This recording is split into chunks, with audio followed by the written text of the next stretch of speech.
In recent years, Britain has had stormy winters, resulting in trees being brought down.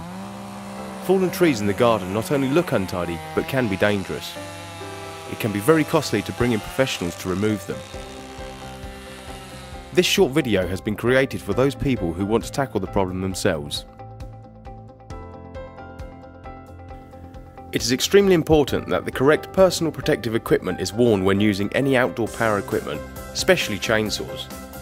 This is also known as PPE. Speak to your local chainsaw specialist for advice on the correct PPE to use.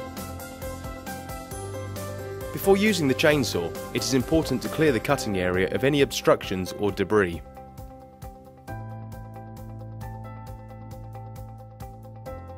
It is now time to start the chainsaw. Please consult the chainsaw operating manual for the correct starting procedure. A typical starting procedure may be this. When cold starting the machine, place it on the ground.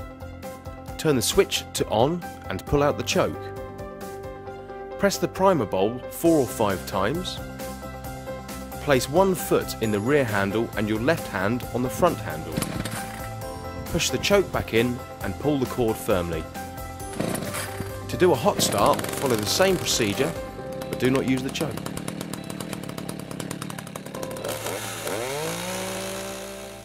Before you start cutting, it is important to remember to avoid using the very end of the chainsaw. This area is called the kickback zone. If this section of the guide bar is used to cut into the wood, it can cause the saw to kick back, potentially reducing operator control. Ensure you have a well-balanced stance when using the chainsaw.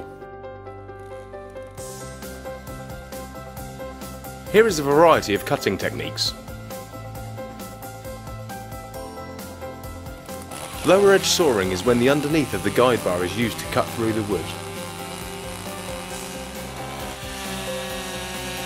Upper edge sawing is using the top of the guide bar for cutting. The limbing technique is used when removing smaller branches from the tree.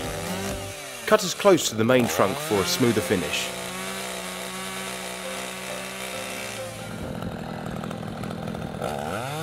With all branches removed, cut the trunk down into manageable logs.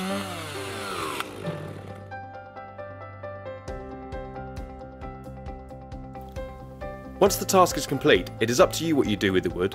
You can dispose of it or store the logs for later use in a wood-burning stove or open fire. Please make sure you consult guidelines for what type of wood is most suitable to burn. Various guides can be found online.